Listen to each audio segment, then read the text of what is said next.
good. Have you got enough space? I'll get my water. Well, yeah, you want it on hand with the water, because you never know. It's an old trick of the trade. The mouth, the lips, the tip of the tongue. You want to keep it, deepens the voice by an octave. Yeah. No, it's not that deep. You sound like you're about to seduce a woman. Maybe I am. With what you're saying. I don't mean that's what's happening here, but Oi! That'll be in the shorts. oh dear. We're off to a great start. Oh, we are, aren't we? Terrible podcast host. All right, you've got your notes. I like it. Got my notes. You ready? Got my bits. That's it. I'm ready. This is good. I'm excited. I like someone who's prepared. Yeah, good. So guys, we're here. Welcome back to another episode of the Fearless Training Raw Knowledge Podcast. As ever, with your host, myself, Alex Connor. Thank you for tuning in, and thank you for all of the new reviews and ratings lately. Means a lot. And as ever, I'm back with another talented guest. I'm with Fiona Ireland. Hopefully got that right. You did. Thank you. You did well. Appreciate it. Always ask, because you never know these days with enunciations. So let's start off at the beginning. First of all, tell us who you are, what you do, but more importantly, as ever, why you do it. Okay. So my name's Fiona. I have been in the beauty industry for 25 plus years, so shaping eyebrows, doing facial treatments back in the spa days when it was all about relaxing and being nurtured and cared for, and that's what drew me into it, because I love that nurturing side of looking after people. And then I morphed into dermal therapies, so specifically medical skin treatments. Right. And I worked for a doctor for 6 years, a skin cancer doctor, and I went into more high-end dermal therapy treatments. Mm-hmm. And then I suffered with bad skin myself during that time, so my interest peaked and I wanted to find out, get under the boot of the cover and dig deep and find out what was going to work, what wasn't working, because everyone's a little different when it comes to problem skin. There's no one size fits all. And then before I separated in my marriage, I had this innate desire to go into tattooing, cosmetic tattooing. So creating eyebrows, eyeliner and lip tattooing. And I wasn't in a position while I was married to be able to spread my wings and do that. Mm-hmm. So when I got my divorce, I branched out into cosmetic tattooing. So creating those anchor points for the face. Because as we age, we tend to lose eyebrow hair, colour, shape, and the same with eyelashes, and we lose our lip line, it fades, and we just lose those anchor points in our face that we then start to feel a little tired when we look in the mirror, and then you might be wearing glasses so you can't see to put your eyebrows on every day. So the tattooing creates that beautiful anchor points for the face. And then now I have also morphed into paramedical tattooing, which is a whole other world of helping people feel good. And medical tattooing is the healing tattooing. It's the tattooing that's created to conceal something rather than stand out on the body. So body art is created to stand out and be obvious and celebrated. And there's usually a reason for that tattoo. And it's the same for paramedical tattooing. There'll be a reason, there'll be something behind that scarring that's maybe trauma or an accident or surgery, or there's a few areas we can go into with that. But it's a healing tattoo because it can create healing for that person by concealing it. Yeah, that makes sense. No, I appreciate the rundown, and we're going to deep dive, as you said, into some of those avenues, if you will. Something that stood out for me then is the anchor points. Yep. And you talked about, those being the key features, or maybe the, main focal points that we have. Due to age, is it partly from gravity and that the skin softens and drops? And there's obviously lots of things which affect aging, it might be sun exposure, it might be, again, genetic factors or things like that. Do you think, based on your knowledge, there are technologies apart from what you are doing that will be able to reverse aging? that we will see in the next decade? For example, will there be other technologies or therapies that come in place that are going to dramatically change the game? For example, and this might be a little bit too left field, but we look at geneticists, people like David Sinclair, people who are sort of messing with DNA to be able to inject and rejuvenate DNA and RNA. Do you think any of that's going to be more plausible, or do you think there's going to be something that you can see or predict in your field that will change the game, or do you think it's just going to keep evolving at such a pace of what we're doing now? I think we've got to be really careful with science and aging, and I think we've got to accept that we're aging, and there can be an aging gracefully. This is my philosophy behind it. We mess with it too much. The same with, what we deal with now is Botox and fillers and surgery, like facelift surgery, brow lift surgery, neck surgery. You chase that 5% of perfection, you look like a freak. You just don't look like yourself. So I think it's the same for all of those other things that will come into our lives. But why are we so afraid of aging? Because you can still do things that help you feel fresh, look fresh. So you wake up in the morning, you don't look cranky, and you're not cranky because your face is dropping. You can do things that are subtle. You can look after your skin and make it, appear really fresh and healthy. Like, look after the skin health of your skin. And this is a super salient point, one of which you'd had quite a few interesting conversations on ourselves. Let's unpack that a little bit then, maybe, because I think this will be valuable for the listeners. Psychologically wise, or from the mental standpoint, why is it that we want to look younger? Well, I guess the obvious conclusions would be, we want to create, or we want to stay in the youthful, the best state that we perceive to be, right? We want to be in that state. It could be a fear of missing out as we get older. Oh, I wish I could look like... Or being unrelevant. Correct. As well. Correct. Well, what do you think? I mean, they're just a couple of straws I'm pulling at, but what is your opinion with your experience on maybe why people want to check, like you said, because that was really good, like you said, chase that 5%, you're right. And I think I told you, I'm pretty sure we've had this conversation where I said I seen a particular lady, I don't know who it is, by the way. It was a lady out, and we were all out for dinner, but we were at Roosevelt Lounge. Yep. There was a person there, and I said it was, yeah, you were there. You came in, I left, and they were there. And this particular person was so cartoon-like. It was, and I've seen some pretty far-fetched stuff, but this was just a whole new level. And I asked you, and I said, why do you think that person's done that to that degree? And what do they see when they look at that? There can be a bit of body dysmorphia there too, where they actually aren't looking at themselves. They see the imperfections, they see what they want to change. They don't actually see themselves as the real self. So that is a condition. That's scary. Yes, and it does happen in my profession as well. A lot of people, I'm too small, so you're massive. Yep. Or vice versa. So you've got to be careful of that too. But let's pull it back a little bit and look at why we are afraid of aging and investing in these so superficial aesthetics. Yes. As such, because some of it is, but it is if you're investing in to stop the aging process. Yes. Okay, but not if you're investing in it to innately make yourself feel good. Because when you're making yourself feel good and it's for you, that's a different story. But if you're doing it for an outside reaction, that's where you can get into trouble.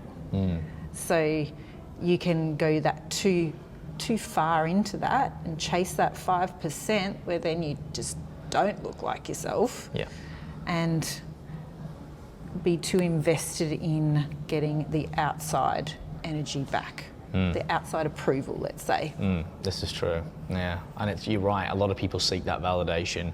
It's like anything in life, you should do it for yourself if it's a critical endeavor. Different, obviously, if you're doing something for your family and kids and things like that, But when we're looking at things that are critical to our health or our outcome or our lifestyles, align with our ethics and values, where perhaps sometimes 100%. it's the whole philosophy of, well, keeping up with the Joneses, or oh, I need to kind of look like that girl, or I need to do what that guy or has that guy. It's like, well, And heck, if no, you're it doesn't. chasing that, you're never satisfied. Because there's always someone going to be bigger, more beautiful, richer, whatever it is. Exactly. On that scale. Yeah. It's interesting. So when clients say to me, oh, I feel so vain doing this to my lips, you know, putting colour back in it, but it's not about vanity. No. Vanity is seeking outside of yourself. Yes. Feeling good about what you're doing to feel good for you when you wake up in the morning, and you don't have to see with your glasses on to do your lips, or, you know, your smile is more enhanced from your lip tattoo, or you've had a tattoo corrective surgery, so you've had a skin cancer removed on your lip. We're going into the paramedical now. So you've got corrective lip tattooing as well. But even if it's not, sometimes we just have uneven lips. We lose that lip line, and it creates that beautiful smile. Because when you look at someone, you look at their eyes and their lips when you're talking to them. They're the two focal points. So that's what I mean by the anchor points. The brows are anchoring the eyes, and the eyeliner is defining the eyes. That makes sense. Yeah, and again, that's a physiological thing, isn't it? It's not physiological, primal maybe would be the better word of that. Well, that's how we should connect. I always think about it as complementing one's features rather than enhancing them to the point where you've taken away. It's like anything. The danger's in the dose, right? Yes. If we just work out for 24 hours a day, it's probably not going to have a benefit. It might have a detriment, and then vice versa if we only do 1 minute. So again, it's like, okay, depending on what we're trying to do, maybe it's a little bit here and a little bit there. But it could also be, I'm going to shoot another sort of perspective here of, for me, convenience, because I get laser hair removal around my beard, and it's convenient because I don't have to shave as much. Yeah. It allows me to maintain the shape. Perfect. That works Without for you. without any detriment. And obviously you can take that to different levels, but I imagine for females and a lot of my friends who have the lip tattooing, the eyebrows, it can be a case of, oh, I don't have to do my lipstick every day, or not that they wear it excessively, or I don't have to do those little things like you said. And you made a good point there about vision. I didn't think about that. Yeah. You know, when you're aging, it's, oh, I can't see anymore properly, or that's just one less thing that's going to challenge my day. And you can just get into it. And then when you do, I guess, want to enhance it more or change the color, I don't know, but you might do even more, I guess, and put a bit more makeup on if you're going out. But yeah, You've got that option. Your tattooing isn't going to change that effect. It's just going to enhance it. But I like to focus on enhancing someone's natural features. And I like my tattooing to be really natural, not your eyebrows are walking out in front of you and that's all everyone can see before they see your face. Which often happens. Which kind of brings me to the next question I've got for you, or the next point, which is, I find, and this is my subjective opinion, that a lot of women look now very similar because the treatment seems to be very similar, or very, and I don't know how bespoke you can make it, but you talked about you specialize in complementing and make it natural.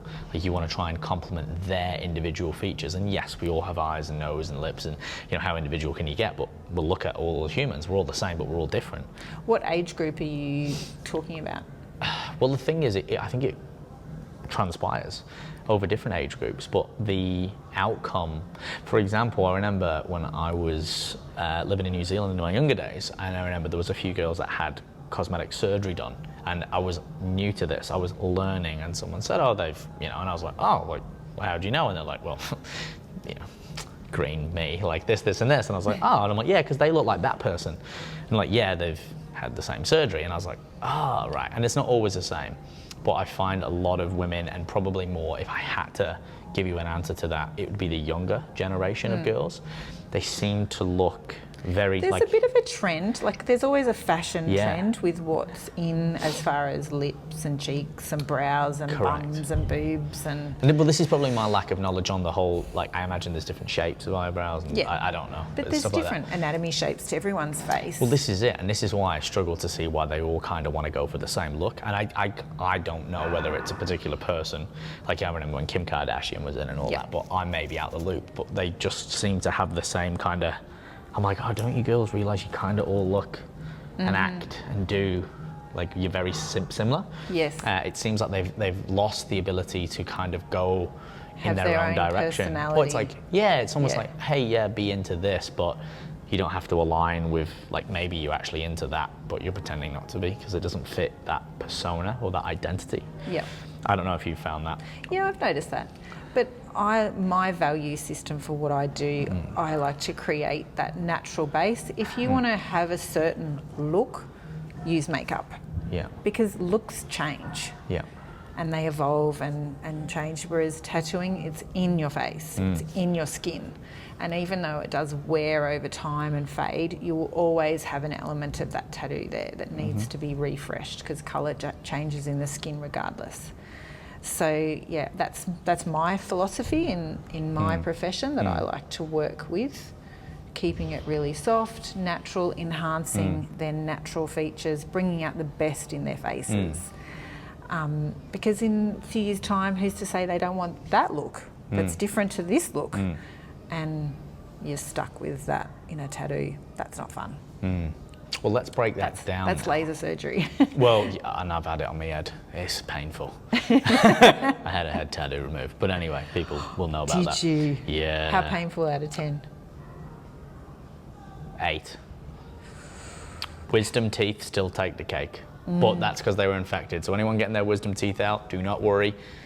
You're in great hands as long as you go to see a good practitioner, but it was they got infected. Ouch. And then he couldn't operate till he took the infection, and that was, I wouldn't wish that pain on my worst enemy. But that is probably nothing compared to childbirth. So my 8's probably like your 3. But yeah, it was very painful. But hence why the people who don't have babies. We're not cut out for it, guys. We can't even get over the man flu, never mind babies. But it's true. The people I went to, they were very good. And it's the best laser technology in the world, and it was quick. Yeah. That was the good thing. How many sessions? Like 1. I could do another one because there's still a bit there, but it leaves a bit of a hairline, which actually I don't mind.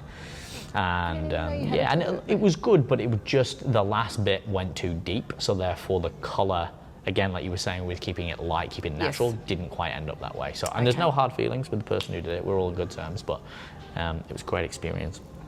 What I wanted to unpack now is the actual tattoo of when people think of a tattoo, and I know there's a lot more people who are well versed in this now. You know, there's a lot of females who get it done, a lot of guys are aware of it, whether it's getting hair tattoos themselves or their partners are getting it. How does the tattoo work in relation to what we perceive a traditional tattoo to be in terms of, you know, what layers of the skin are we going into, what ink are we using, how do we make the color change, is it the same sort of process, and then also how long are they generally lasting? And you've already answered one question, how you remove them. So man, that'd be fun on the lips.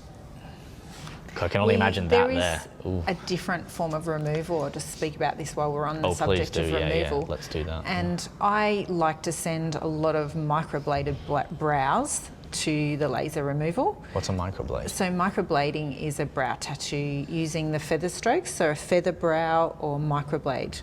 It's different. So it looks to, like a... Yes. Yeah, I've seen that. It's different to the tattooed with the needles and the machine. Where you're creating a shadow, like little pixelated dots in the skin that looks really soft and natural, wears really evenly. Microblading's only been in for a shorter period of time. So more like line work. Yeah, it's like a hair stroke in the skin. Yeah. But essentially it's cutting into the skin and it's creating scar tissue with pigment. So my view on this, and there's some great artists out there that do microblading, but I'm personally not a fan of it because being a dermal therapist, I don't like the way it scars the skin over time, and then you keep having to redo it because it doesn't last as long as a normal powder brow or ombre brow with the machine. You then have to have it retouched all the time, and then you just get this mess of pigment and scar tissue on top of each other. Would that cause a build-up? Yes. As well? Yes. Because scar tissue usually skins aren't great for that procedure as well. Different skin types. This is interesting. So I send a lot of microblade brows, just go and get them laser removed, let's start fresh. Because you get to a point you actually can't tattoo over the top because it's such a build-up of scar tissue. I can't get any ink in there, even with the machine.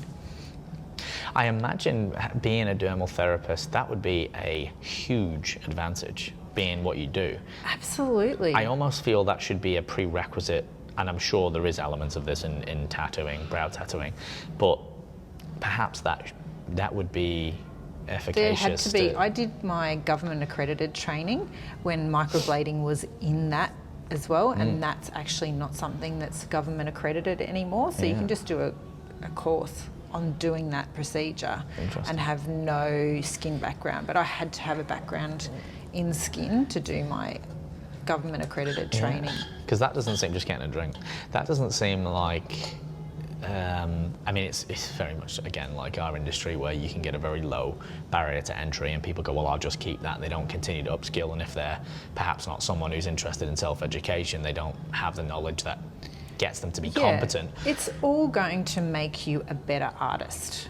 What you're bringing to that point with your tattooing skills behind you is going to make you a much better artist. Well, I can imagine, because you understand, it's almost like saying if you're a builder, you understand more the elements of the infrastructure of the building. Therefore, you can advise, plan and execute with more precision. Yes. I mean, and ultimately you would think that you would have to know about the skin to be tattooing it rather than just the protocol 100%. itself. That's like saying, well, I'll put the icing on the cake, but I don't need to know how to make the cake. It's like, well, hang on, you kind of do. And assessing the skin condition that you're working with too. Yeah. Like in Queensland here, we have a lot of sun damaged skin. Yeah, it's not good. And mature sun damaged skin. So you've really got to understand that skin before you start sticking pigment and needles in there. Yeah. Because you want to know exactly how it's going to come out. Yeah, absolutely. I mean, and what's best for your client too. Well, let's address that in terms of, and I know there's many answers to this, so I don't expect a clear cut like this is what people need to do. But as recommendations and considerations from your dermal background, especially here in Australia, and even in general, what are the things, and it might be one of 5 or 3 or whatever it is, that people can do to improve their skin health on a daily basis that most people aren't doing, that they could implement today? Okay, I'm going to say the number one, and I think a lot of people are good at this, but I need to say it anyway, is sunscreen. That is your best anti-aging product compared to everything, compared to a $600 cream. It is your number one best anti-aging product because the sun is your biggest age factor. That's interesting. So it reduces your collagen and elastin, breaks it down, which is something we stopped making from the age of 25. So the sun depletes what you have. So by the time you're 50, you've got 50% of your collagen left. That's all. Wow. So if you're a smoker, heavy drinker, it's lifestyle things as well. Things that depreciate it. Particularly the sun. My number 2 would be vitamin A. Retinol. Oh man, that stuff's gold. Yeah. Everybody should be using vitamin A under the care and proviso of a professional skin person though. Because it can damage the skin, can't it? Yes, and there's different types of vitamin A. You need to know how to use it, and you also need to be very careful of the sun and wear sunscreen. I won't put anyone on vitamin A unless they have sunscreen and I know they're using it every day. Because vitamin A makes you more photosensitive too, so you've got to be careful of that, and that can create more pigmentation. So sunscreen, vitamin A. Vitamin A also reduces your skin cancer development, not melanomas, reduces it by 90%. That's massive. You wear sunscreen every day, it reduces it by 34%. You take vitamin B, it reduces it by 10%. So that's already halving your percentage. I think it's 15% with vitamin B. You're already halving your risk of skin cancers just by taking vitamin B3 and wearing sunscreen, and then you add vitamin A on top. There you go. Love it. So, guys, there it is. There it is. You've heard it. And I often got that advice, and I never got the sunscreen one, and I want to probe a little bit. I don't know, Aaron, who you met on the way in, his wife Shelley's a beautician. Yes, met Shelley. You met Shelley, right? And she has helped me so much with my skin over the past couple of months. It was never bad, but it was never brilliant. And I'm always looking, as someone who's into self-improvement, to go, well, what could I be, fairly, and remove the ego, what could I be doing better? And skin health is definitely one, and obviously here in Australia the sun is very prominent. a lot of people, you know, they're getting melanomas or they're looking a lot older when they don't have to be. Pigmentation can make people look more older than like wrinkles. Well, it's sort of, you see a lot of people that say are in their 50s or 40s and they look like they're in their 60s or 70s, but it's like, oh my God, like you just damage your skin. And you do 80% of your damage before you even turn 18. There you go. See, yeah. I'm fortunate those first 10 years were maybe in England because it's not super hot. But then I spent 10 years in New Zealand where the ozone's not great, and I got sunburnt a few times, unfortunately, because I was out surfing and you don't know. But now you have that education. I think this is why it's great to do. Now you're right. Things like this, because, you know, if people are willing to listen and learn, and especially the younger generation coming through who want to, you know, look better and feel better, it's like, well, here's some basics that it's not sexy, it's not magic, but it works. It's prevention. It is. And I didn't realize that. And I have another friend she's a magician with skin hair. She's one of the best on the Gold Coast. And she told me that, you know, the reason why because the skin is very different on the face. And I didn't realize how different. Because you think, to a degree, skin is skin. You go, all right, my hands feel a bit different, my legs feel a bit different, you know, my head. But most people, I think females are more aware because they're into it, but most men, we're not, like, we don't think it's different. It's like skin, right? And I never used to like sun cream because I found it almost burnt me more, or I didn't like, depending on the brand, it made my skin's very sensitive, oily and gluggy. So I would just rather go, well, I don't want to sit in the sun for as long, which I think is better. I'd rather reduce my sun exposure time and then sit in the shade. But now I don't even tan my face. It's not even worth it. But I use sun cream every day and it's got a natural tint in it. And again, hydrating and all of these things. I wanted to ask you, do you recommend a certain type? Because in my belief, I don't think they're all created equal, and I do believe sunscreens? Correct. And I would go as far as to say that some would actually not harm, but not do your skin any good, depending on your type of skin. Because if you have more oily or dry skin, then surely you want to get something which is a little bit more bespoke to that, or a higher quality brand. I use Skin 02. I don't know what your thoughts are on that, but that I find helps. And I don't get acne, and it's good. And again, Michelle's like, you put it on, because I use the Retrivol or vitamin A, whatever it is. Retinol, Retinol, that's it. But it's phenomenal. It's worked. But the sun cream, I've always been like, I think you need it. But I've got a good one. I'm a big fan of using a separate sunscreen for your face. Yes. And that being part of your skincare, because you can get sunscreens in some cosmetical ranges of skincare that are for the benefit and health and improvement of your skin. And my other motto is always choose a sunscreen that you like the feel of on your skin. Because if you don't, you're not going to fucking use it. Can I swear? Yeah, say anything. You're not. You're not going to use it. You're going to buy it and you're going to, I should use that, but it feels like shit. I'm not going to use it. So if you love the feel of it, and if you have an oilier skin, go an oil-free. The sprays aren't that great. I don't find they have as much protection. They seem a bit light. Yeah, they can work just daily, but if you're out in the sun a lot, it's not enough. Yeah. But for swimming, surfing, you've got to use a zinc. You've got to use a good bronze zinc. I was going to say. That doesn't come off. That, cause it sounds terrible because I used to be into a bit of surfing. I want to go every now and again casually, but a lot of the time I don't, because in the morning my eyes just get nailed. They're blue. They're light, but whether that has something to do with it, but I just find it blinds me, and my skin is red raw afterwards, even if I put sun cream on, and it like deters me from going surfing, which sounds like a little bit bad. It's like, you should go out and surf, but same time I'm like, oh, my skin, like, I'm like, oh, maybe soft. So I guess zinc would be the answer to that. Yes, and nothing lower than an SPF of 20. I think it's pointless for Queensland climate.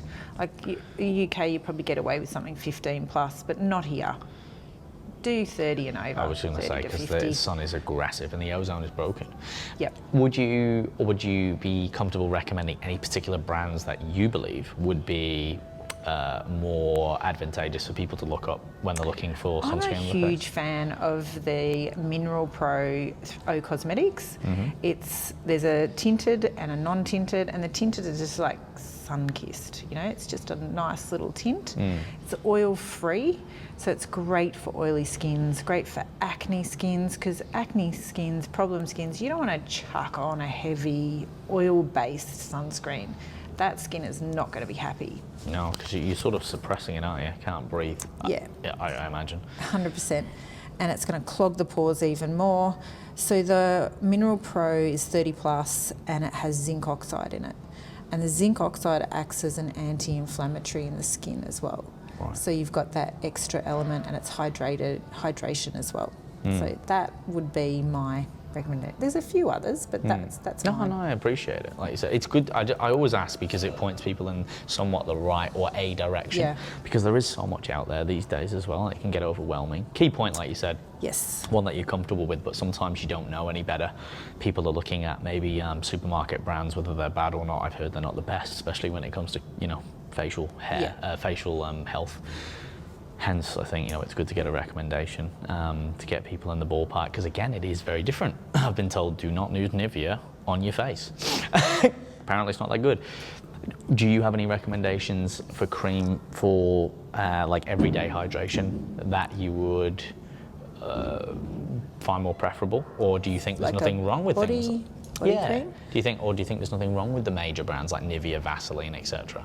It really depends what your ethos is. Like if you don't want to put like those harsh chemicals into your body because your skin's your largest organ. Well, this is the thing, and when you really break it down and think about it, it makes tremendous sense. How much stuff you put on it, you think, well, what should I be putting on it? And how do you really know what's in something? Yeah, that's it. It depends on your personal ethos. But using something with less like fragrances, that can be an allergen to a lot of people, synthetic fragrances, and there's a few toxic chemicals that I align myself with a couple of product ranges that don't have those toxic chemicals. And using a cosmeceutical range, a cosmetical grade range will give you results, will change the health and transformation of your skin cells rather than just sit on there and not do much. That's a basic supermarket kind of range of skin products. So we want something that's actually going to work and transition the cellular turnover and the quality of your cells as well, which is ultimately skin health. And exfoliation as we get older is another important key, because as we get older, our skin cells slow down. So when we're younger, they're proliferating at a rapid rate. And as we get older, they slow down. So they build up over time. We get this build up of dead and damaged skin cells that can then turn into abnormal cells if you leave that. So a good exfoliation is really good, but not with soap. Yeah, correct. Yeah, I got told off for that. Don't use soap anywhere. Just get rid of your soap. It just dries the skin out. It's too alkaline, so it strips the fuck out of everything. You've got no acid mantle base at all, and it leaves your skin compromised because you've stripped it back so bare that the nerve endings start to sort of come exposed to the top of the skin. So pH between 5 and 6 is your best cleanser for your body, your skin, face. You mentioned getting something cosmeceutical grade. Yes. Where do you go to shop for this? Is it someone like yourself? Does it have to be online? Is it at a chemist? Where can people find these products? Obviously not in the supermarket, I imagine. No. Usually through a dermal therapist, esthetician, beauty therapist who specialises in skin. They're usually your avenues, dermatologist, but that's if you've got severe conditions that you've been referred onto for that nothing else has sort of helped. But yeah, that's the avenues, because they're the ones that are professional in skin health. And they're there to look at your personal skin and what you want to change with your skin, what you want to invest in. That's my value system with my clients. I want to know what they want to invest in. I can look at their skin and say, you need this, this and this, but what is it you want to change? What is it you want to transform, or just, some people just want to know the basics, but they're so lost in all the mix of marketing and what's on the shelves everywhere that they have no idea. That is probably where most people sit, I'd say. I know it is for me, hence why I ask a lot of these questions, and I've sought out the help of professionals, because it just seems all a bit, and again, it's like someone coming to you, in that realm, or someone coming to me in this realm, or someone going to a chef. It's like you go to that particular person who's competent and credible, and you ask them those questions so they can streamline it, so you can avoid making the mistakes or, you know, doing something wrong. But it started with your curiosity and your value of, I want to change my skin, I want to improve my skin. So you went to the right person who has the professional background and knowledge to help you. And have you seen a difference since? Oh, massively. Massive difference. What are the differences that you've seen? Well, consistency, I think, with my skin. It used to range. It would have sort of ebbs and flows where it would go through periods of, you know, being very greasy or very oily or very dry, depending on the, you know, the time of year as well. And it was always sort of like a bit hit and miss in terms of, and you often still do, you know, you get the odd spot, but sort of up and down. It'd be really greasy here, there, that and the other, and it wasn't predictable. Where now, with the right skincare routine, understanding how to clean, you know, hydrate the skin and protect it, if I could summarize it in those three things. That's the keys. That's the keys? Yep.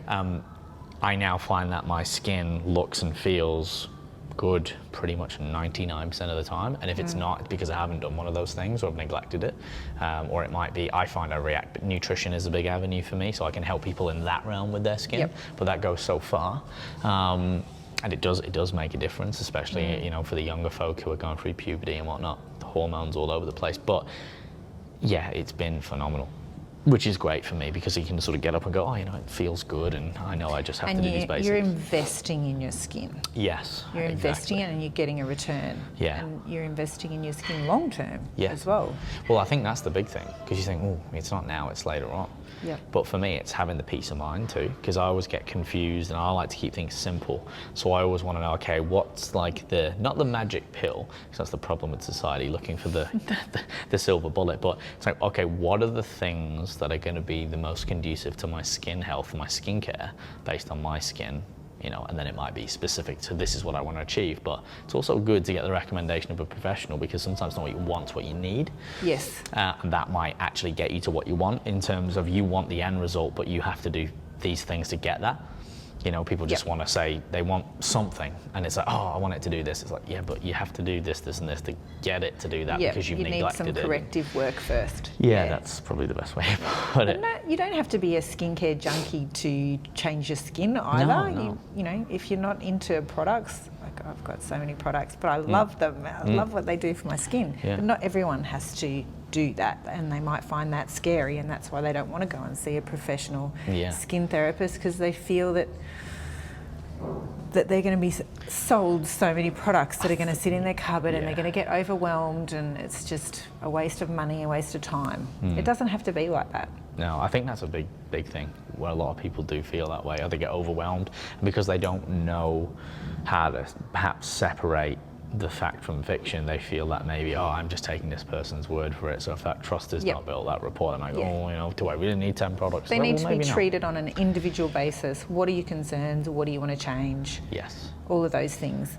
And that's the key for me. I think explaining it as well, educationally, because if you can, you know, explain it to someone in a way that's factual and practical, then you can say, look, the reason why I'm recommending X, Y, and Z is because your skin is doing X, Y, and Z, and this is what we know, and here's an example of why, right? And then here's your example, so if we do this, we get this. So it's like logistifying what you're doing, I find, helps people, because they can see, okay, it's not just take this cream because this is the end result, it's take this product, but here's why, and now I've given it purpose and value and meaning, and now I'm more likely to invest because I can see how that is going to positively impact me, rather than just saying, here it is on the superficial. The 2 top selling items in the UK last year.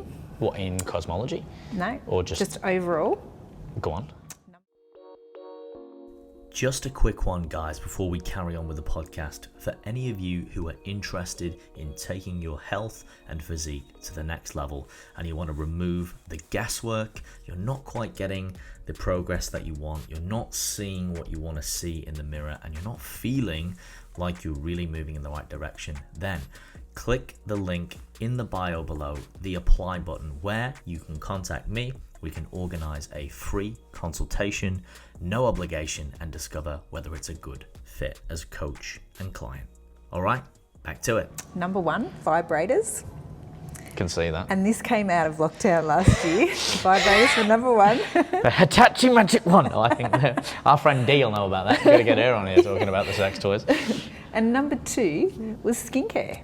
There you go. Yeah, because what I think had happened last year is everyone went into lockdown and no makeup, and makeup has always been this thing. Yeah. And a huge following of makeup, but there's only so many red lipsticks you can own. Yeah. There's only so many eyeshadows you can own, so it's like, okay, we're ready for the next thing.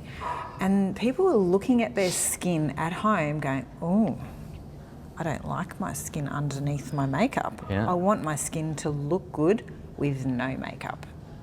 Yes. So it's piqued this real interest with people wanting to transform and invest in their skin.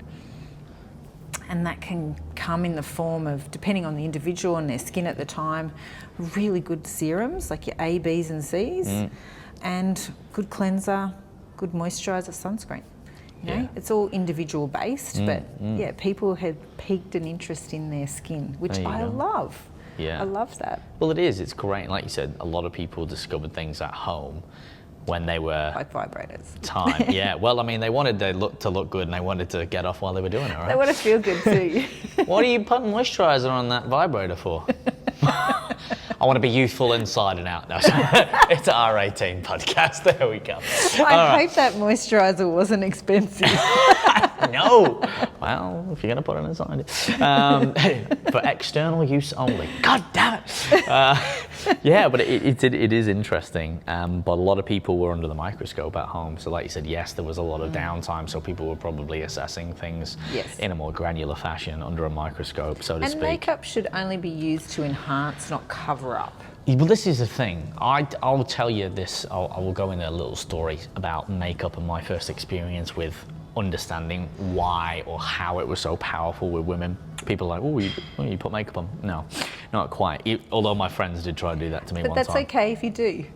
Yeah. It's perfectly fine. Well, that's it, because whatever you want to do, and a lot of men do wear makeup. And there's a time and a place, I guess, for everything. Especially if you're into 80s rock star stuff, man. Yes. The man liner was... Adam and the Ants. Tell you. Adam and the Ants Yeah. used to have that eyeliner.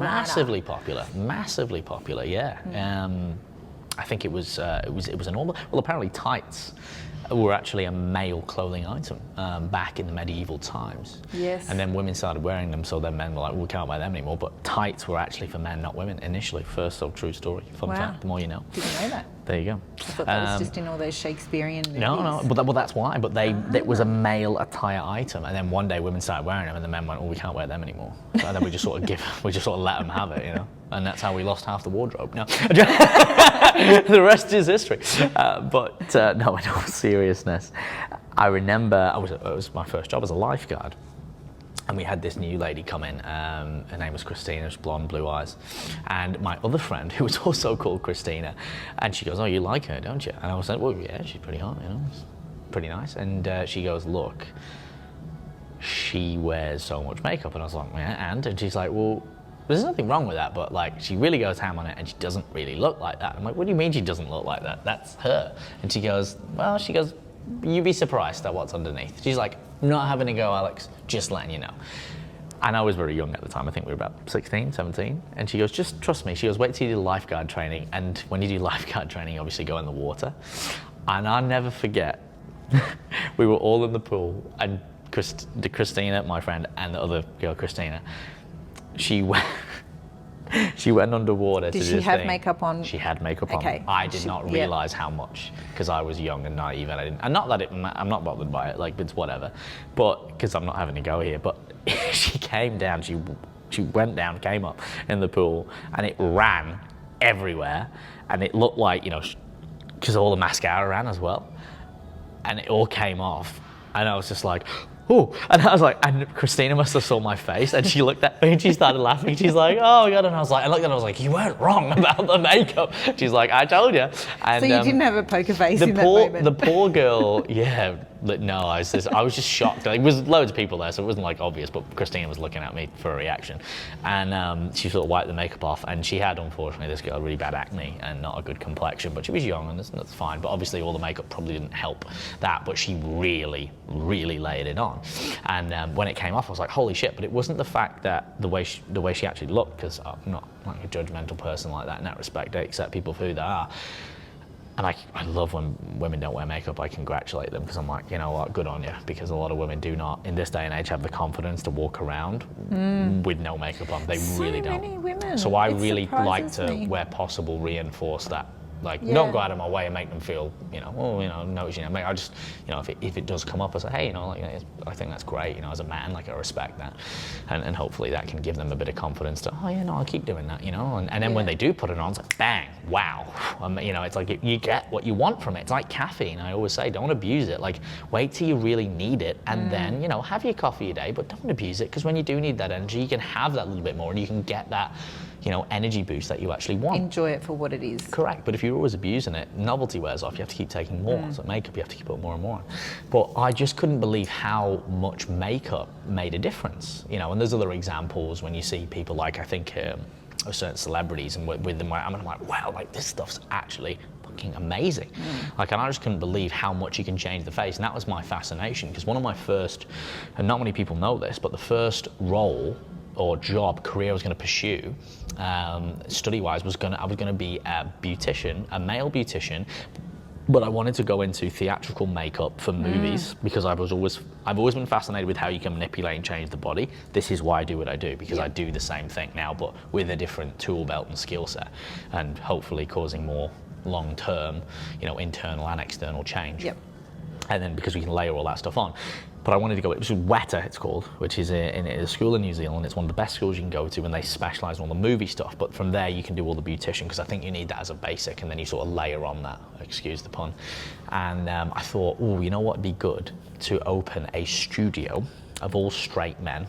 And again, there's nothing wrong with being gay here, but here's the reason why.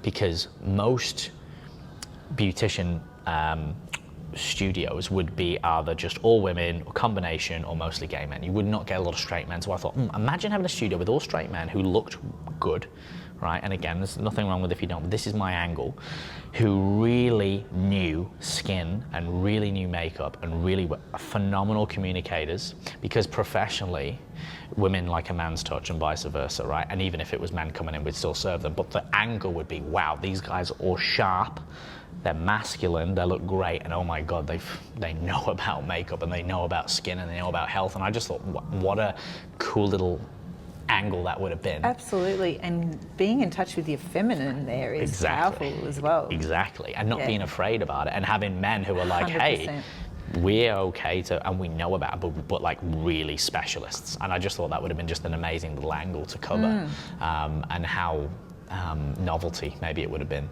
for that. But anyway, I didn't go because Mum and Dad were like, that's way too expensive, and then they were like, what do you really want to do? Sport science. So I ended up doing that. But yeah, the power of makeup, and even like what you're doing now, and we'll transition into... Well, the tattooing is also called permanent makeup. Well, it is, isn't it? Yeah, so permanent makeup artist is also a name for a cosmetic tattooist. So you wake up with makeup, basically. It's not foundation makeup, but that's where skincare, skin health comes into it. But you can wake up with your brows, you can wake up with eyeliner, different types of eyeliner, depending on the look you want and what suits your eyes. When did it actually come of fruition? Like, when was the first, like, what was the year? Because I remember my friend first got it done, and I was like, what? And then she showed me, I was like, wow, that's amazing. 30 I wouldn't years, have even... I think it was brought into Australia. Jesus. Because I was at a conference 2 years ago, and Val Glover-Hoven was the lady that brought it into Australia, and she's in her 80s now. She's still rocking it. She's still doing tattooing. She's an incredible lady. Yeah.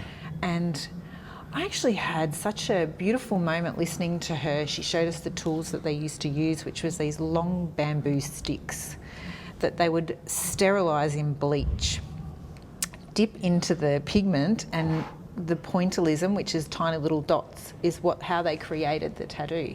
Wow. No anaesthetics, I know, when we think we're hard, honestly. Yeah. Straight in the skin. But she like an was old also school a tattoo. pioneer of that time too, 'cause she worked with the surgeons in Sydney. And I was sitting there listening to her thinking, oh my God, I want to do this kind of work.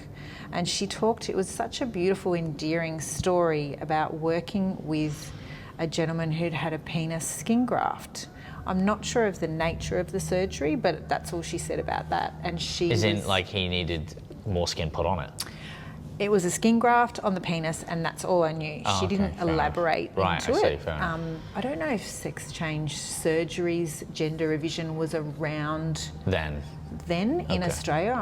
I'm not sure whether he'd had an accident. I don't know, but Yes. there was a skin graft on his penis, and she talked about using her areola pigments for the areola tattooing. Yeah. Which is And- the nipples, right? Yeah, the 3D nipple tattooing. And yeah, had him in several times, because for scar camouflage you need to layer it in layers of light pigment that's diluted to get that beautiful natural effect, and you allow it to heal, and then you go back and do some more. And I was sitting there thinking, oh my God, I want to do this work. I want to do this work she's talking about. And if you want to go into the medical tattooing side of things now, Well, that's what Yeah. I was going to do. I was going to transition in, but I was Yeah. just taking my sweet time with other. I know you're like, come on, Al, let's get to the medical stuff.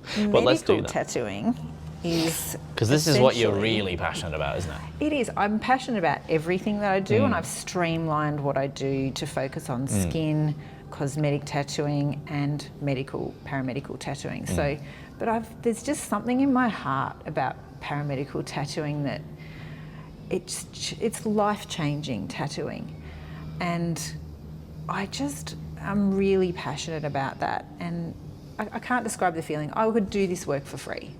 I would do all of it for free because I love it. It's almost like it's not a first world problem. It's not like, oh, you don't have to get your eyebrows, but I could do it. It's like, oh no, you're actually missing a nipple. Yes. Let me Yes. give it you back And to a degree. quite often there's trauma related to emotional, psychological trauma related to scarring. Can imagine. Or the no nipples from It's breast an cancer. anchor point, isn't it? It's like It every is. time they see that, it reinvents that emotion. Yes. So it's to create a new chapter, That's if you it. will. It can be as simple as the blue mark from having cancer radiation on their chest. They always see that blue mark, and it's just a reminder of that time period. I can change it into a freckle with tattooing. It's something so simple, but it can transform that person on a daily basis. And that's powerful That stuff. is powerful. Like breast cancer patients, transgender patients, transgender people who have had the top surgery, breast cancer patients that have survived breast cancer and don't have had a reconstruction, don't have any nipples, or they haven't had the reconstruction and they don't have nipples. I can tattoo them, and it's a 3D tattoo. I remember when you told me about this, and I was like, what? That's a thing? Yeah, and it looks It blew my mind. incredible. I've recently had a trans male client who's had the double mastectomy and no nipple. He chose not to have the nipple construction in the surgery because he didn't like the look of it, where the surgeon can create sort of a male nipple from his female nipple. Ah, yes, okay, yeah. But it sometimes can get a secondary infection, and he chose not to have that side of things done and chose to have the tattooing. It looks amazing. So let's break down how you actually do that, because like myself, a lot of people will be wondering, well, how do you approach something like that? How do you build that? Because you said it's a 3D. Yes. So can It's you? light and shade. Yeah. Can you break down how you go about constructing someone that on somebody? Like, how does it from start to finish? Someone walks in, you do the consultation, like. I Gives a ask bit of a them what walkthrough. colour they'd like, and if they've got a photo of their previous nipples. But if you look inside their lip, you can see the colour there. Is that and what that's- meant to be like areola? That's very similar. Yeah. Interesting. So it's this lip and those lips. I see. You can see the colour inside, and that's related to your natural areola colour. There you go. Interesting. But Is that the when same for men? Yeah, I'd say it would be. Please. Open your mouth up. Say the colour of your bellend. All right, cool. So I'm thinking of that. Be the scrotum. That be was the good. colour. Okay, fair enough. It's so maybe that's your tongue. I don't know. But yeah, I was thinking of a little written thing then. But sorry, continue on. But that's interesting. Your mind went elsewhere. Oh yeah, I don't know. I was trying to make a male equivalent comparison. But yeah, fair enough. Yeah. So that makes sense. It's basically light and shade. You're using pigment to create that light and shade in the nipple, and there's artistry involved in that I'll as say well. there is. Yeah, Because you want to make it look realistic as possible, right? definitely, Which is the goal. definitely, and that's part of the fun. I get my pencils out, my pastel pencils, and I always draw nipples. Oh, so you sketch it first? I sketch it first. On paper? Yeah. And then can you draw it on the client? Is that something? Well, I know what I'm doing in my mind with the light and shade, but I do put a template on the client first, and I get certain areas in, because obviously around the outside where the areola is, you want to create a really soft blush of tattoo in the skin. Yes. Male nipples are a little bit different. They can be a little bit more definition because they're a different size, different shape, different placement, but They are. Yeah. And there is a distinction, and then people have the individual types as well. There's Yes. different, and like you said, hey, yes, one of the advantages of this is you get to start again, and you could have exactly what you want. Yep. That's it. If maybe you didn't before. That's it. You're like, I want that style. Yeah, and a lot of women have said to me, their nipples were really big before. They don't want them that big. So I've got a template that we use to decide. Do you have photos of like the drawings? No, I don't usually share them. Okay, no, that's fair enough. You Yeah. don't have to. I was just wondering, like, of your sketch. Yeah, I'd just be I do. interested to see those. Oh, but if you don't want to share them, you don't I don't to. have them here. No, they're in no, an no. old-fashioned sketchbook. Ooh. In a pen-locked. Not quite. Okay, But fair enough. They're not yeah, top I like secret. to sketch it Classified. first. That's the artist in me, and then you've got it in your mind where the light and shade is, and you're playing around with it on paper, which is a good preparation, I think. Absolutely. Yeah. So back to medical tattooing, there's other scars as well, like self-harm scars. Yeah. That are healed and can go quite white Yes. and noticeable in It's the a scar skin. tissue, isn't it? Yeah. So they're looking at that scarring, and it's a reminder again of that trauma that they've healed from to a point, but it's a reminder. So I can do scar camouflage of those scarring as well. But what I also introduce is micro needling as well. So scar camouflage can be a combination of micro needling and scar camouflage, which you're implanting the pigment into the skin to create that skin tone colour, so it's an even to the eye across that scarring. But if the scarring is puckered and raised and contracted and needs to be smoothed down a bit before the tattooing, I'll do micro needling first. Right. I was going to ask that question. How do you, because it would look a bit 3D, because usually the scars are raised Yes. with the scar tissue. And not all scars can be treated that way. It depends on the scarring. Okay. If it's keloid, no, we can't. Yeah, I have a client who's got a keloid. Actually, I know a few people. Aaron has got it in his genetics as well. Which is a contraindication to tattooing, because that can create more keloid. Yeah, correct. Because it's an overgrowth of tissue, and needling, tattooing, using the needles, creates a stimulation in the cells of creating more cells. It's interesting. Is there any remedies for that that you know of, from your Keloid knowledge? scarring? Yeah. Oh, that's a difficult one.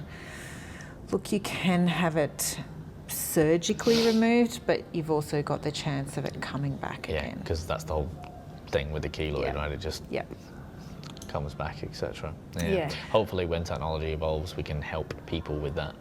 Yes, absolutely. Hypertrophic, which is not keloid, but it can be growing bigger outside the skin, but it's not going around the perimeters of the scarring. It's just in the scarring. So it's a hypertrophic scar. You can treat that type of scarring with microneedling. So you can inject a little bit of cortisone into it to flatten it out first, and then needle it, and then you can put a little bit of this is from my training with Dr. Andrew Christie with the Dermapen. Yeah. And he recommended a little bit of Effidex, which is a skin cancer cream, like rice grain size. And this is not to be done at home, obviously. Don't this mess is around done with with this, a guys, yeah. practitioner who specialises in needling. And You're right. you know, the doctor would obviously, or the nurse, inject the cortisone, and the Effidex just afterwards stops that growth of tissue. Because we don't want to promote more growth, we want to flatten that scar tissue down. That's amazing. So you can get, I don't know, it's individual, quite good results from a scar tissue by using microdermabrasion or microneedling. Microneedling. Microneedling is tiny little needles. Is that what, 'cause I think Shelley did that in my face. Is that a thing? Is that the same sort of thing? Yes. And it, like, first of all, it kind of damages it to a degree. Yes, but then it creates a micro wound, stimulates all your fibroblasts and all your growth factors, and they come to the area like any wound and rebuilds the cells. Yeah. So it's on a micro scale. So, you know, when you fall over and scab your knee and the scab forms and all the little healing factors are underneath. Yeah. Healing it, it's like that on a micro scale. But what it's also doing is instigating that growth of collagen, which is what we spoke about before. We stop making collagen from the age of 25. So microneedling will create that collagen induction in the cells. So it creates the demand again. Yes, which so we never lose. It stimulates all the growth factors, and one of those growth factors is collagen. And if you imagine like a little tree, plants the seed, your first treatment, and that seed grows for the next 6 to 12 months. Right. Creating more collagen. Who doesn't want more collagen? I was just going to say, so what, it lasts for that long period of time? Yeah, after your first microneedling. Interesting. Does that diminish in time then? Done properly. Yeah, is the key word. Right, so that's the same with any scarring then, that's interesting. Yeah, because scarring is dead tissue, essentially. So when we're microneedling that dead tissue, we're breaking it up and bringing fresh growth factors to the area to rebuild. Can you get it to a point where it's almost like completely gone, scar tissue? Depends on the scarring. It depends. I know it must be individual, that it you can't might guarantee. still have no pigment in it. It might be still white, Yeah. but it'll be flat and smooth. So that's where your scar camouflage comes in, where you can put pigment into that scar. And then essentially it looks like it's disappeared. How do you match that colour then with, like, say someone's got that, let's use that example of maybe the forearm, and you've now reduced that with the microneedling and you've got it smooth in a perfect world. How do you then match the original colour of the skin to make it almost invisible? Like, could you make it so, like, it's done it in a would look process, like not in one treatment. Yeah. But I would want to treat skin that haven't been on a holiday and been in the sun. Yeah, you need to know what its natural colour like. Yeah, natural base colour. And I would do a colour match, maybe in a consultation first, depending on the area. If it's a large area, I want to do a test patch. But if it's not, it's just a small area, I'll consult, make sure that we don't need to microneedle first. And it's done in layers. So we do it really, really lightly, diluted pigment, so that it's fine layers of camouflage. So the next time they might come in and need another round, and if they've healed a little bit warm or a little bit cool, I'll just tweak the pigment. Right. What do you use for the colour, and how do you kind of get in the ballpark? I've got a range of colours. They're my areola colours, which is skin and dermal colours as well. Is it ink? Yes. Specifically? Yes. And then do you have is there a formula I dilute to sort of go it, like your F14 sort of skin? Do you know what I mean? Put it up to the skin, the bottle, or I've got my swatches of all my pigments. I was going to say that's like a reference or something. Yeah. So I'll put them up to the skin, and I'll you pick got to have an eye colours. for it, don't you? Yeah, you do. Because like you really got to. It's very subjective. And you've got to know how it heals in the skin as well. Yeah, because when you administer it, it might dry or heal different. Yes. In that respect. Yeah, but you tweak it a little bit in the it could be 2 or 3 appointments. Yeah, so you're just tweaking it, seeing it healed. And I always work on the philosophy, even with my brows, lips, eyeliner, less is more. Yes, we can always add more, can't you? Exactly, it's easy to add more, and with all of my cosmetic tattooing, it's 2 appointment process, 6 weeks apart. scar camouflage, skin grafts, that's maybe 3 appointments. Yeah. 6 weeks to 8 weeks apart. Yeah, because there's a lot more that goes into that. You want to see it fully healed before you are adding more pigment in. Yeah. And I imagine you can do stretch marks as well. Yeah, stretch marks, that's pretty much needling. Because I know a lot of females, you know, after childbirth as well, they get quite self-conscious about that. Yeah. Which is understandable as well. And it's, 100%. you know, what a process to go through, which would be amazing. And every woman is different with stretch marks. Some people get them, some people don't. Some people get them everywhere or just a few. Yeah, and it's just where the layers of tissue underneath have separated. Yep. So the other forms of medical tattooing, we talked about self-harm scars and gender affirming. So there's the top surgery with the double mastectomy, and I can treat the scarring where there's usually scarring across underneath the pecs. I can treat that scarring too, just letting it heal first, micro-needle it, scar camouflage it if we need to.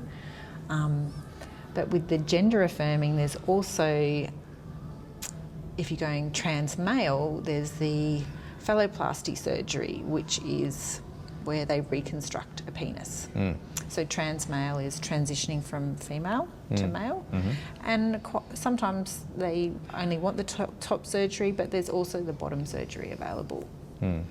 And I've recently had a client who feel so privileged and so honoured to do this work for him, and he's had the phalloplasty surgery. So his penis reconstruction is from a skin graft on his thigh.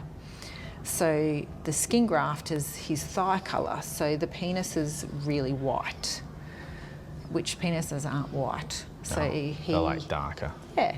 He approached me about having it tattooed. Yeah. So I'm so excited to do this work for him and create this very natural looking penis. Like, it's an incredible surgery. Because you said it's you've done the first round or the first go at it? Is that right? So there'll be 3 different appointments for him. So we had the first appointment and it was 3 hours. Is that just to get the base colour on everything? Yes. Yeah. Right. And there's variables too with the first appointment. I didn't know what his pain threshold would be like, discomfort-wise. Because there's a million questions going through my head, like there is every single person listening or watching to this right now. So I'm going to do my due diligence and ask whatever you feel comfortable and that we can share. But first of all, yes, does that person have the same feeling in it? Because the pain was something I thought about before before we turned the camera on and you told me. I thought, oh, actually, I wonder if because man, getting laser down there, woof, that's got to hurt. But man, if you're getting a needle on it, because you're going over everything, aren't you? Yes. So not so much the scrotum area, but I am around the attachment scarring and just into the scrotum area. Does he have all the parts? Like the balls? Yes, so there's the full scrotum and the phalloplasty is I'm doing my hand actions now. Yeah, you're right. I taught with my hands, I'm Italian. Yeah. And the full phalloplasty, penis, everything. Does it work the same? But obviously you can't impregnate. Does that have sperm? No, there's not that element. No. But it's functional. So you can go to the toilet. I know this through my research because obviously having this type of client, I wanted to know as much as I need to know for the procedure I'm doing, and I'm really fascinated by this. This is it. Gender it's a curious thing, and I think this is why myself and a lot of people have so many questions because how far can they go? Look, it's very personal for them. A lot of imagine. That's such a personal thing, but I'm curious because I'm working with this surgery, post-surgery, and I love working with this community, the transgender LGBTQ community. I love working with them and giving them that safe space to come and have my services. Yeah. And as far as function, the surgeon is a urologist, so the urethra has been extended for the surgery, and with the phalloplasty you can have the pump inserted, which I think is the 3rd surgery, and that makes it sexually functioning. Right, so erect. Yes. Yeah. Yeah. I see. This urologist you were telling me about him, he's very sought after, etc. Yes, he's in Greenslopes in Brisbane, and apparently he got a massive waiting list. I can imagine. But something like that is incredible that they can even create that. And like, I guess he's the only one in Australia apparently. as a female as well, when you're working on this, would you say if you'd not known this person and had the surgery, would you think it was after you finish with it? Because I know you've got to put the colour on it. Does it look like a real one? Yes. Wow. That's amazing. Very impressive Were you, surgery. I was going to say, were you even like, wow, taken aback by just the realism of it? Yep. Just going, shit, like that's man-made. Like that's, because that's incredible. Yeah, I think the first thing I said was, your surgeon is incredible. This is incredible. Yeah. Yeah. That's because I'm trying to imagine it. Like just what they can actually do. Yeah, it is amazing. Absolutely amazing. Everyone deserves the right to feel at home in their own bodies and be themselves. Yeah, if that's what you want to do, right? Absolutely. Doesn't everyone deserve that? Yeah. But not everyone. The catch there, though, which we were talking about, is the money. Because I asked you, that surgery's not cheap. So I think that unfortunately and there's no would funding be here for any of those surgeries. Unfortunately, it's fully funded in America. There's a process to that, though, isn't there? Because you go in and say, this is what I want to do. You've got to live like that for, I think, a period of time, don't you? Like, there's a you can't just be like transitional stages that you do. You go through, and then you do the hormonal changes as well. It's definitely a process. Yeah.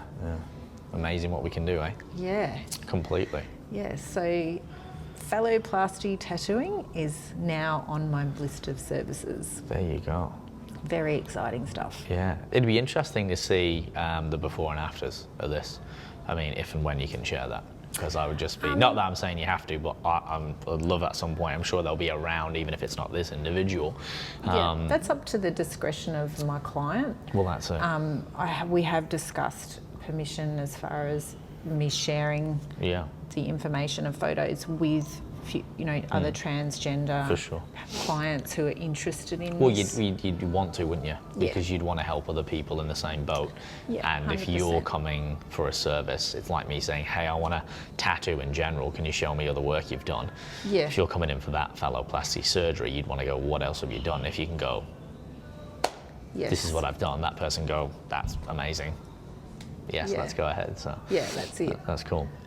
But I have great respect, and I don't want to overstep with, this is such a personal area as well. Yeah, it is.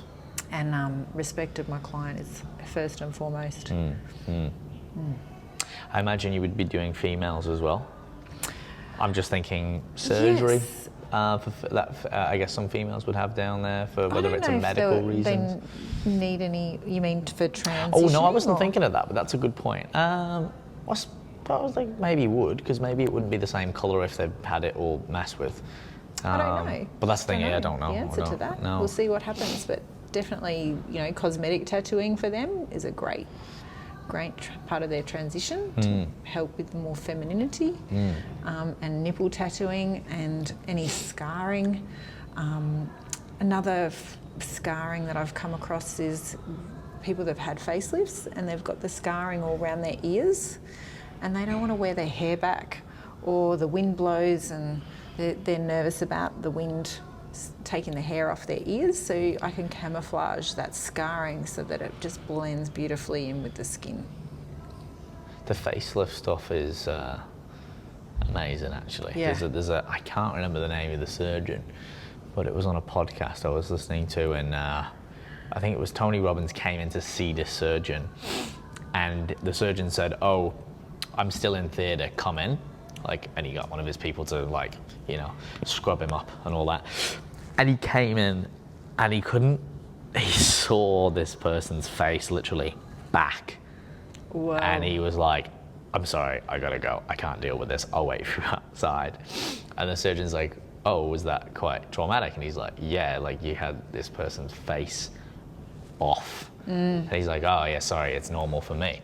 But what the incredible thing is, he said, was there's something that they call, and you probably know this, there's a formula on the face. There's a certain It goes back to, I don't know what, like Roman times. There's a certain name, it's the golden zone. There's like, basically there's a certain measurement that between your nose and like your top lip and your eyes, there's when you hit a certain measurement, it hacks a physiological primal sense in us, and that's what we depict as good looking as humans. And it's not complete symmetry, but there's ratios. Anyway, he goes into this podcast and he goes, so this surgeon never makes more than, I think it's 10 mil of change in a face, but the person can be almost unrecognizable. So he said and this person's like, his surgery's like same face, same features, but changing the measurements. So and then they're correct. So he does less than 10 mil. He'll never do any more than 10 mil of change, but by literally either changing this gap, the eyes to the nose. So he does it by not actually necessarily restructuring, but he does it by rearranging the measurements of where it sits. And by doing that, and he makes these small incisions that you never know the way he does it all back, and he puts it all back like he wouldn't. Phenomenal. So he said, and because the person hosting the podcast said, or something about, I don't know if Tony Robbins said, like, obviously I can't disclose who's had it done. All celebrities are like they don't want to know, obviously, they don't want anyone to know. But he said all the surgeon said was, if you just look at your favorite celebrity, and if you've ever seen them, bar the fact that they can change from paparazzi, and there's a million photos, you can make someone look good, you can make someone look bad with Photoshop, or taking them in their most unfavorable, light, what the paparazzi like. He goes, if you've ever seen someone just, all of a sudden they just look different and you can't put your finger on it, and there's just, you've seen it amazing, you're like, oh, she looks so different, what is it? It must be that hair, and he goes, it's probably because I've been up to something on their face. And he goes, and it's that incredible. And I just thought that was amazing, because it was a really good illustration of how you can do a lot with a little if you understand the placement or the actual the potency of what you're doing with from a qualitative perspective. And it's like this, you sort of like, you want to be a technician with what you do. You want to make sure that every stroke, every needle, every little bit of detail is like, not perfection, because again that's elusive, but something where it's like, it's very high quality standard that you're working towards to magnify that effect in a natural way. So it's almost like, oh wow, I can't tell that you've had something done, but you just look different. When you see someone and they've done something, it's like they've lost weight. People can't put their finger on it. It's like, oh no, they just lost weight. But because they did it in such a way, it was, it wasn't from here to here. It was gradual and smooth. So. And I love that effect where they look improved, but you can't quite figure out what it is. Yes, which is how it should be done. Yes. You don't want to go lips. You meet someone and you go, you've had your lips done. They go, shit. Yes, I have. You're going to be like, something looks a bit fuller, or you look a bit, which I think is amazing. When I learned how to do makeup, like to do professional makeup years ago, and I saw in this book they'd put the left sides of the face together in one face. Oh, so left and left. It's amazing, isn't it? And then the right sides together. It was two different people. Isn't it? Because we're not symmetrical. That's brilliant. I love that. At all. And you can see when you start with my profession, look in doing the mirror. brows and lips, we're just not symmetrical. Because that's the thing, isn't it? I think you look weird if you are. Like, there's a certain symmetry that the eye needs. Yeah, but too much, and it's almost like you don't look real. Yeah. Like if you draw a cartoon or something, you're like, there's something not quite. Or they look at like celebrities, the same thing, and they've gone, who do we feels like, let's say Brad Pitt, Angelina, let's just throw those out there. Like, and this is subjective, right? Because it's based on people's opinions. And that when they measured these people's faces who were supposedly good looking, they're not symmetrical at all. But it was the ratios or our perception of population which depicts now that as the standard. I always use an example of going, well, we're standardized by the sky is blue, and we're conditioned to know that from the moment we're born. Like, the sky is blue, it's always been blue. And it would be weird if it was any other color. So imagine if the sky was green all of a sudden tomorrow, like full green. Like a beautiful green, but green nonetheless. It would be an absolute mindfuck, because you're so used to it being blue. Or, for example, someone shaves off their head, like their hair, and you've always seen them with hair. Or all of a sudden I grow my hair, and people have seen me bald, and my hair does grow, believe it or not. And all of a sudden you see me with like long hair, and you're like, who? Like, it's weird for you, because you're like, no, that's the identity I know Alex as. Like, that's part of who you are. but I've changed it, and it's like, whoa, when people are like thrown, it's interesting. Because it's like, no one's popular if we don't make them popular. Like, if no one believed in Brad Pitt tomorrow and everyone stopped caring about him, or any actor, and all his work got abolished, he wouldn't be famous. Because we create fame. It's very interesting, it's fascinating. But anyway, we're going in other avenues now. Off on tangents. But tangents. Is there anything else you wanted to talk about with? So back to scarring, mummy makeovers. Mummy makeover. So tummy tucks, where they've had a reposition of the belly button, and the scar goes from like hip to hip. Wow, okay. So that area is great for scar camouflage and repositioning the belly button and going, because there's scarring around the belly button as well. Is that from like a cesarean sort of thing, or just in general? No, that's from a tummy tuck. Oh, right, okay, yeah. So they have to reposition the belly button. I see. Yeah, so that's another beautiful area to scar camouflage. And breast lift, which is, the breasts are lifted, it's like a lollipop scar around the areola. Yes. And then down as a little stick, and sometimes underneath the breast. That can go quite white, that scarring, so you can actually scar camouflage that. And corrective areolas as well. Scar camoufage, bringing in colour to correct natural areolas that aren't, one might be bigger than the other or misshapen.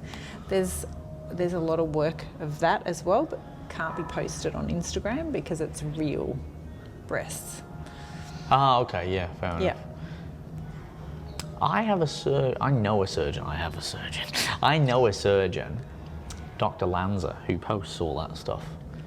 I think it's different for surgeons, and they sort of blur out areas. Yeah, but some they don't. It just has like they have a disclaimer on it, and they're like, before you view this, and it's like full, it's raw, man. Like, and then you scroll he across. goes into surgery and shows live, like it's graphic as man. Wow.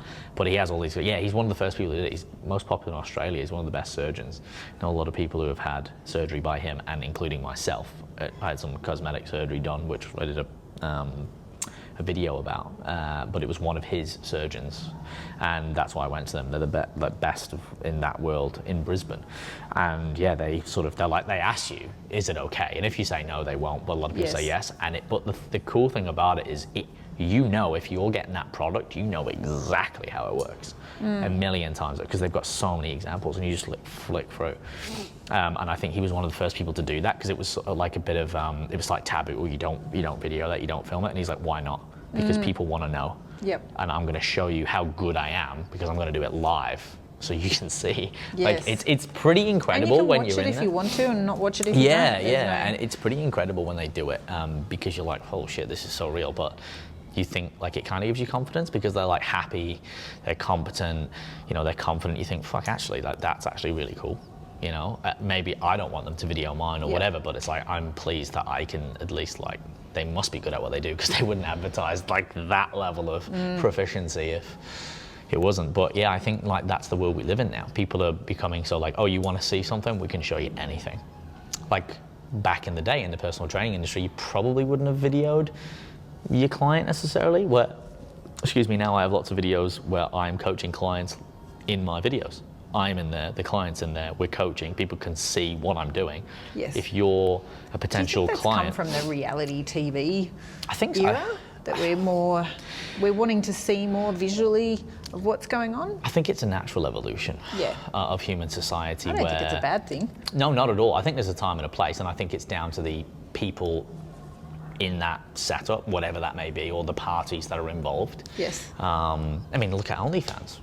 Well, now it's everyday people having sex on camera, and I know it's just been changed over. Really? I've had one of the top earners, Rob Bampton, on here to talk about it specifically. It's one of the most downloaded podcasts because it's fascinating, and he talks. So this is like live porn.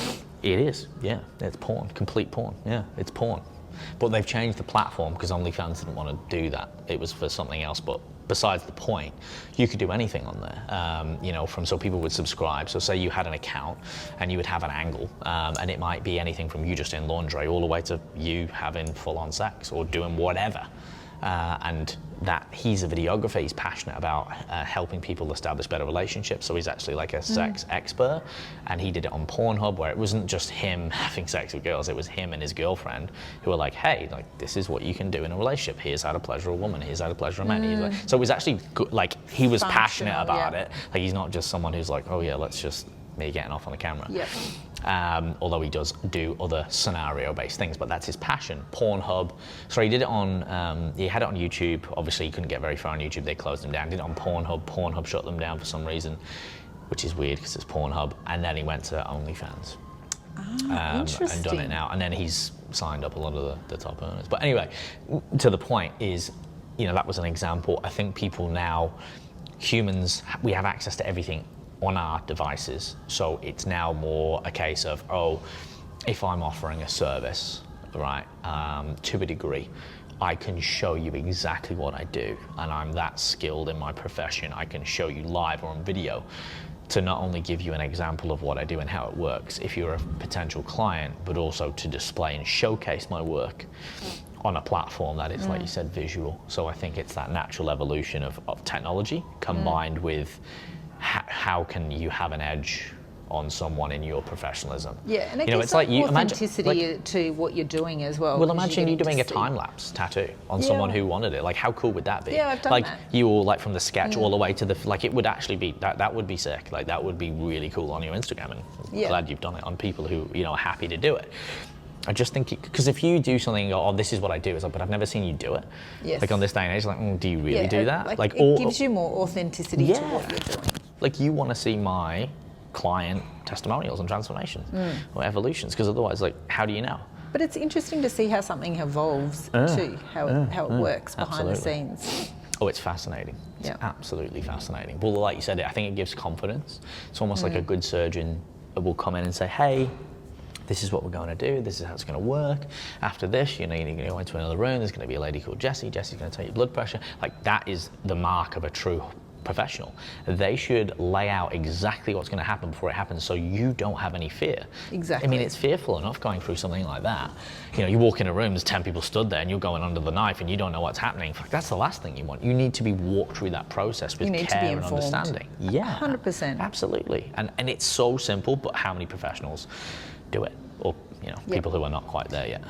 And that's how I look after my clients through the processes, by informing them about every step of the way, and then being there for the healing process too, checking in, seeing how everything's going, making sure it's going to plan, and just it's having that care, isn't it? Yeah, the having empathy. that authentic care that I do care on the other side, how they're going, making sure they're following the aftercare and all of those things. Absolutely. And they're showcasing your work as well, which I think is part of that. It's like you want people to, you know, be a great... I want them to get the best results, so following the aftercare process needs to be fully explained and understood to get the best results.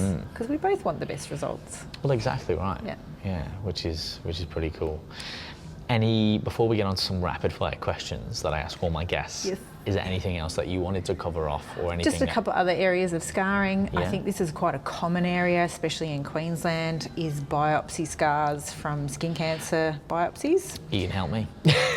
Have you got some? Yeah, I got one. My back. Sign you up. Yeah, it's not ideal. It's not huge, but it's not brilliant, because I'm a bit of a perfectionist. But yeah, because they're not very good when they take those out. I feel like those people are not very good with a knife. Not and always. Well, that's why I'm not like... Not all of them? Yeah, not all. always. Yeah, exactly. I shouldn't tar them all with the same brush, but I think, oh, hang on a minute. You just they can go a little too deep, and then it's past the melanin layer, and you've got just a white area on the skin. I have to show you Aaron's as well. You're a massive one.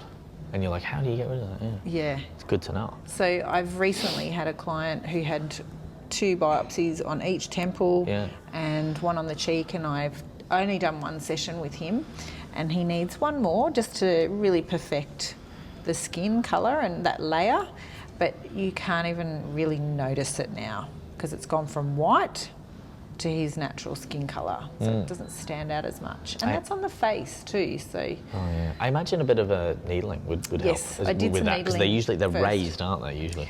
No, it was actually a crevice. They'd gone so the other deep. Way. Yeah, it was a crevice, but it was raised on the outsides. So it was like a crater.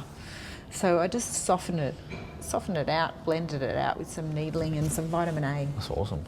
It's good to know that can be helped, especially because, like you said, it's so prevalent. And you can get those little white spots too from laser hair removal. Yeah.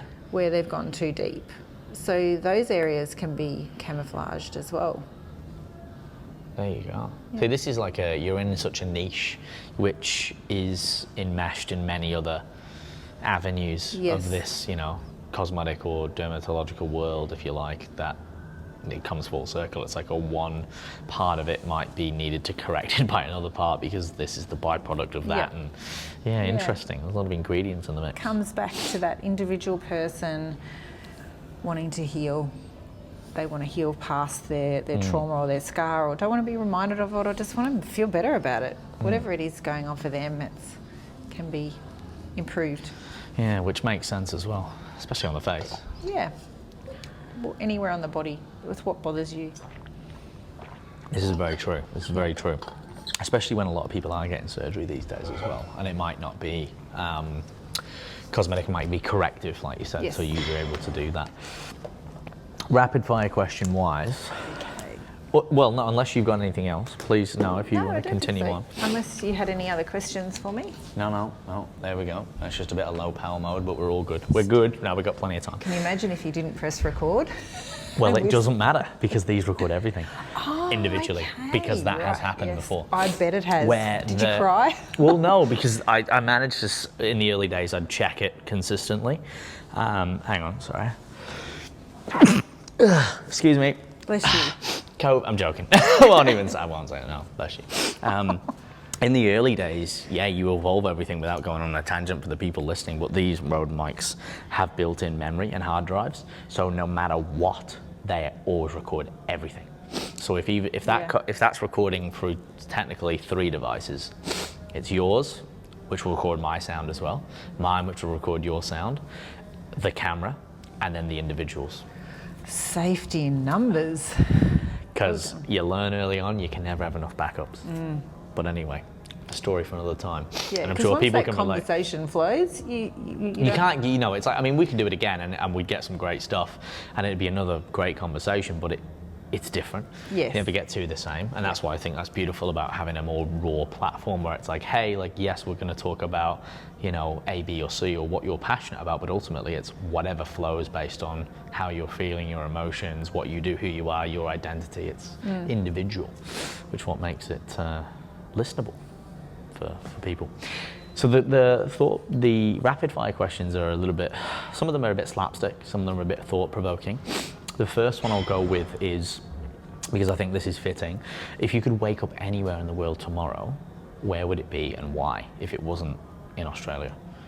Do I have to choose outside of Australia? No, it can be in Australia, but not generally your own where it is now. Oh, really? Because I love where I am. That is great, and I love that. I've obviously chose the wrong rapid fire question. I'm joking. No, but that's great. It can be that answer, but ultimately, I guess that means you're in a great place and you're happy where you want to be. I'm going to say a tropical island up on the Whitsundays. Yeah. In this beautiful weather, and a boat. No one else there. Maybe like one Castaway. person. Yes. Yeah, a couple of coconuts. Yep. Yeah. Fire on the beach. Sounds good to me.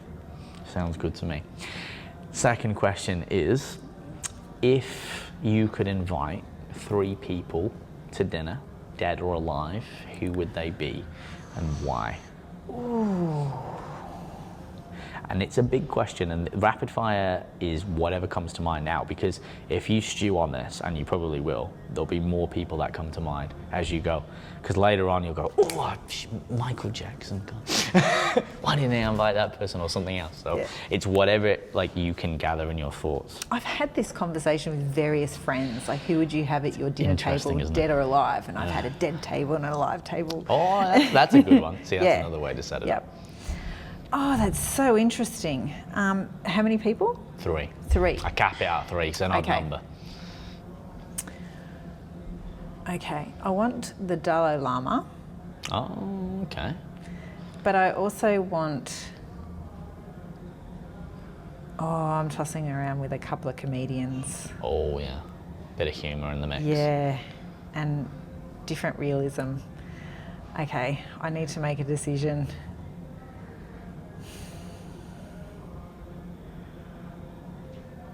maybe not Robin Williams, because as much as I love him, he can be centre stage too much, whereas I want this to blend. Okay, you want this to be more harmonious. Yeah.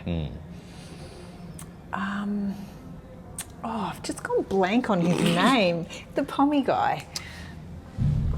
Current or past? Current. Michael McIntyre. No. Not Lee Evans. No. Peter Kay. He was on The Office. Oh, Ricky Gervais. Yes, Ricky Gervais. Fantastic I love choice. that he's unapologetically himself, and if you don't like what he's saying, don't listen.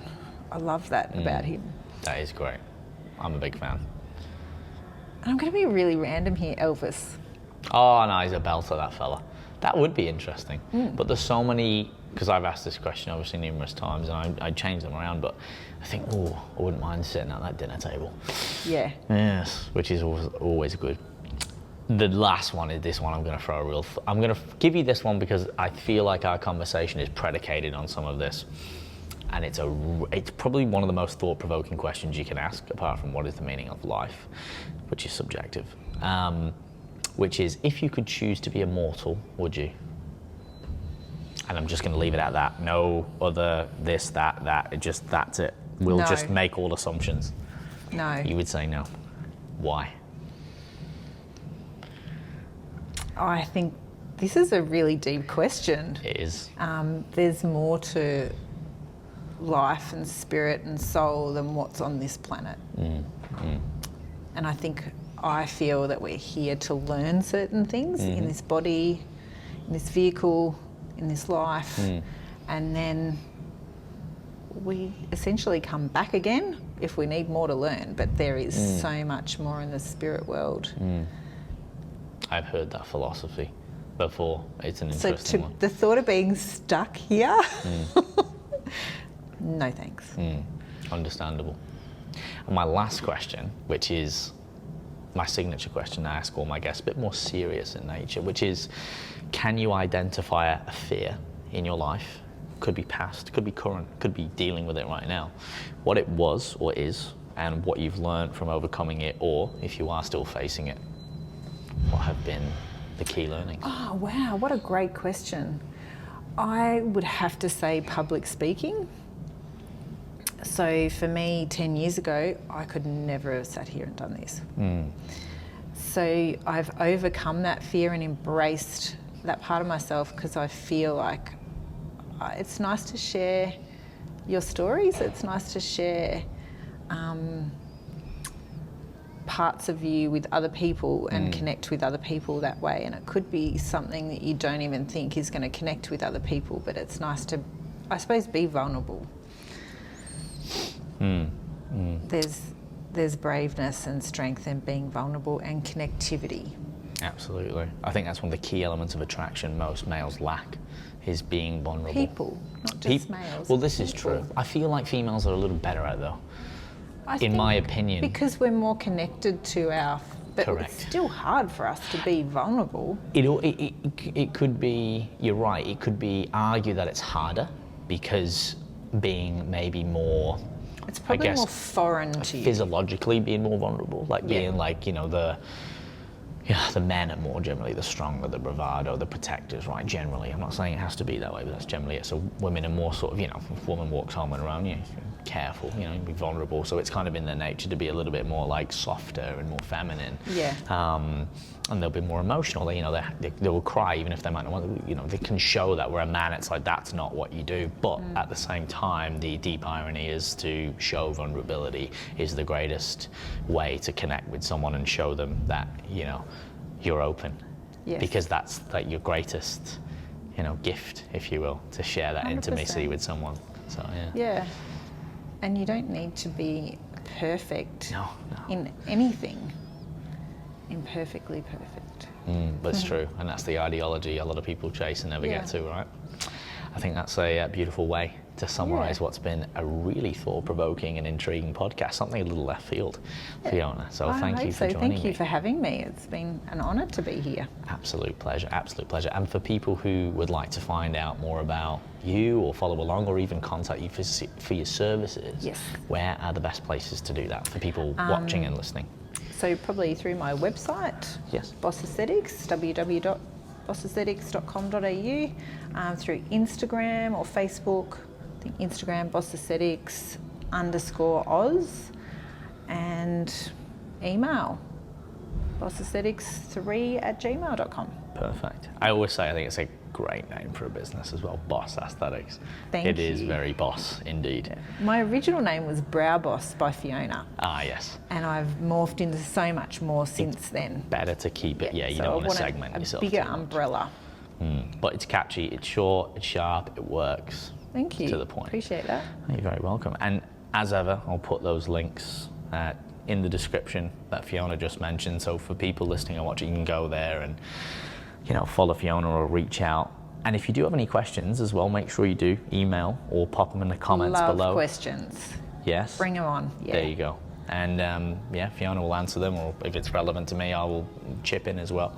And guys, as ever, thank you for tuning in. Thank you for listening. Thank you for watching if you're on the YouTube. And I've got to say it, guys, once again, I said it at the start, thank you for people who made the time to do a rating and a review. And if you can, and it's safe to do so, and you've not already done so, please do. It's easy. You can scroll down in Apple iTunes or on Spotify and make that review. And if you're on YouTube, make sure you subscribe, because it does help the channel grow. It helps us get this information out to more people, which is ultimately what me and Fiona do, and many other professionals on this podcast do, to actually help and pay it forward in our respective industries and experiences. And as ever, guys, until the next one, stay fearless.